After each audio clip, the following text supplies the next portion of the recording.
জয় গুরু। পরম প্রেমময় পরম দয়াল শ্রী শ্রী ঠাকুরের চরণে শত সহস্র কোটি প্রণাম এবং আপনাদের প্রত্যেককে আন্তরিক আনন্দিত জয় গুরু। আজকের আলোচনার বিষয় হল শ্রী শ্রী ঠাকুরের দেবদেবী দর্শন। নানা প্রকার দেবদেবীর দর্শন শ্রী শ্রী ঠাকুর ছোটবেলা থেকেই লাভ করেছিলেন। দেবদেবীরা তাকে যথেষ্ট সাহায্যও করেছিলেন। এসব কথা সাধারণ বুদ্ধির অগম্য হলেও তার জীবনে কিন্তু বাস্তব সত্য। একদিন গোধূলি সময় পদ্মার পাড়ে বসে আছেন, চারিদিকেই বহু ভক্ত সমাগম। পদ্মার বুকে সার্চলাইট ফেলে ফেলে একটা জাহাজ যাচ্ছে। স্টিমারের সার্চলাইটটা দেখে তার ছোটবেলাকার দেখা আলোক কণা মনে পড়ে গেল। তিনি বলতে লাগলেন, আমি প্রথম এরকম আলো দেখেছিলাম, কিন্তু তার কিরণগুলো নীল উজ্জ্বল, ঠিক একই রকম, দু চোখ যেন ধাঁধিয়ে যায়। একদিন বিষ্ণুমূর্তিও দেখেছিলেন। তখন আমি শিশু, ঘরের ভেতরে শুয়ে আছি। হঠাৎ ঘুম ভেঙে গেল, আর তখনই ভগবানকে দর্শন করার ব্যাকুলতা এত বেশি হলো যে আমার দু চোখ বেয়ে অশ্রু নেমে এলো। ভগবানকে ডাকতে হলে নাম করতে হয় বলেই জানি, তাই প্রাণপণ নাম করতে লাগলাম।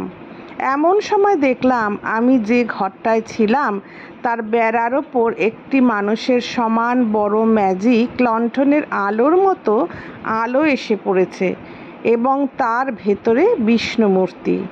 তার বর্ণ সতেজ কাঁচা পাতার মতো। তার হাতে শঙ্খ চক্র গদা পদ্ম, কানে কুণ্ডল, চোখ দুটো শান্ত। এখনও সেই চেহারা বেশ মনে পড়ে।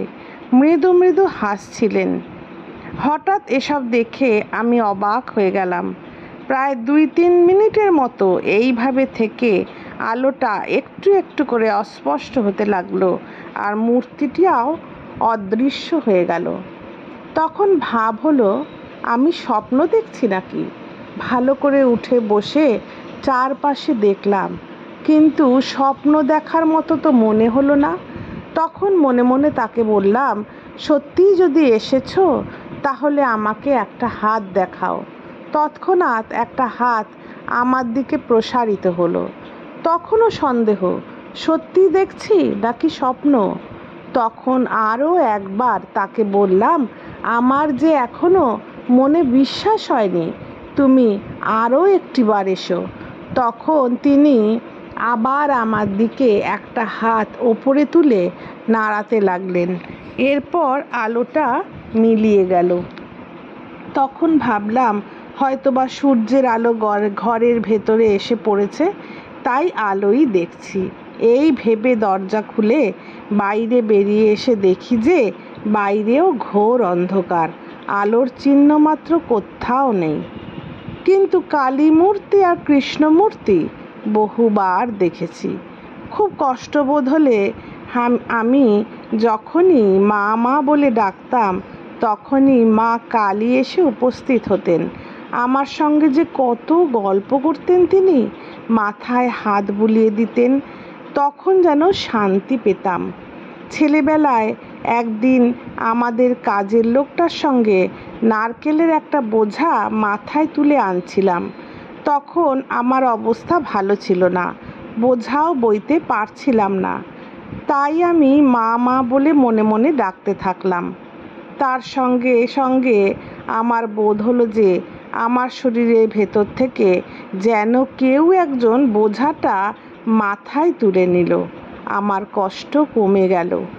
আমি যে বোঝা বয়ে নিয়ে যাচ্ছি সেই বোধটাও হারিয়ে গেল। আর একদিন খুব কষ্ট করে বড়সড় একটা যাতা বয়ে আনছিলাম। এমন সময় হঠাৎ দেখি যে কেউ একজন যে হাত বাড়িয়ে যাতাটা ধরে আছে, যাতাটা বয়ে নিতে আমার তখন আর কষ্টই হলো না। এইসব সাধারণ চোখ দিয়েই দেখেছি। বাইরের জিনিসগুলো যেভাবে দেখি তার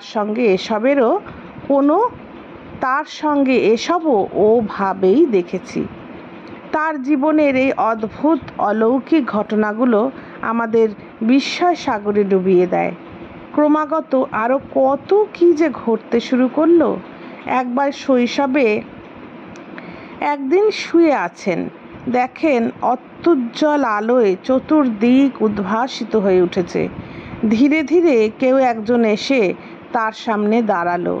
ঠোঁটে মৃদু মধুর হাসি, গায়ের রং বেশ রঙিন, অপরূপ দিব্যকান্তি, শান্তি ও আনন্দের প্রতীক পুরুষ যেন লাগে। তার দিকে কিছুক্ষণ তাকিয়ে রইলেন, এরপর অন্তর্ধান হলেন। দেবর্ষি নারদ এসে তাকে দেখা দিলেন। দেবর্ষিকে তিনি চিনতে পারলেন। মা মনমোহিনী দেবীর সঙ্গে তিনি গেছেন দক্ষিণেশ্বরে। গিয়েই দেখেন ওই সব জায়গা যেন তার কত কালের চেনা। রাস্তাটা দেখে এমনটা মনে হলো, ওই পথ দিয়েই তিনি যেন কত যাওয়া আসা করেছেন। কোথায় পুকুর আছে, কোথায় রয়েছে মন্দির, সব কিছু আগে থেকেই বলে বলে যেতে লাগলেন। দক্ষিণেশ্বরের প্রত্যেকটা বালিকণা, প্রত্যেকটা পথ ঘাট যেন তার অতি চেনা। ঘোরাফেরা করতে করতে শ্রান্ত হয়ে পড়লেন তিনি। জবর খিদেও পেয়েছে, কিন্তু কে দেবে খেতে? মাকে ডাকতে শুরু করলেন। কই, মায়ের তো দেখাই নেই। ক্ষুধা পিপাসায় ক্লান্ত হয়ে অভিমানেই পঞ্চবটির মূলে গিয়ে শুয়ে পড়লেন। একটু পরেই শোনা গেল রুনুঝুনু পায়ের নূপুর বাজিয়ে কেউ যেন এগিয়ে আসছে। মাথা তুলেই দেখলেন মা আসছেন, মা দক্ষিণেশ্বরী কালী, হাতে এক থালা ভোগ। দেখলেন দক্ষিণেশ্বরী মা এসে তার কাছেই বসলেন। মাথাটা অতি আদরে কোলে তুলে নিলেন, আদর করতে লাগলেন। তিনি কথা বলবেন না, অভিমান করে মুখ ফিরিয়ে নিয়েছেন। অভিযোগ, আগে এত ডাকলাম তবু এলি না? এখনই কি তোর সময় হলো? লাগবে না, তোর সন্দেশ পায়েস খাবো না। মা তার মাথাটা বুকের মধ্যে টেনে দিয়ে বললেন, বোকা ছেলে, সবার সামনে কি আমি আসতে পারি? অভিমান ভাঙিয়ে দক্ষিণেশ্বরী মা নিজ হাতে পরম তৃপ্তি সহকারে তাকে সন্দেশ পায়েস খাইয়ে দিলেন। তার খিদে চলে গেল, মন শান্ত হলো। বেড়ার ফুটো দিয়ে একটা পাটকাঠি ঢুকিয়ে ছেলেবেলায় একবার দুধ চুরি করে খেয়েছিলেন, বন্ধুদেরও খাইয়েছিলেন। জানতে পেয়ে মা মারলেন। মনের দুঃখে এক কোনায় বসে নাম করছেন। এমন সময় দেখেন মা কালী এসেছেন, হাতে এক বাটি দুধ। তাকে খেতে দিয়ে বলতে শুরু করলেন, দুধ খেতে চেয়েছিলি, মা মেরেছে, দুধটুকু খেয়ে নে বাবা, দুঃখ করিস না। মা অভিমান ভাঙিয়ে দুধ খাইয়ে গেলেন, ক্ষুধা তৃষ্ণা চলে গেল।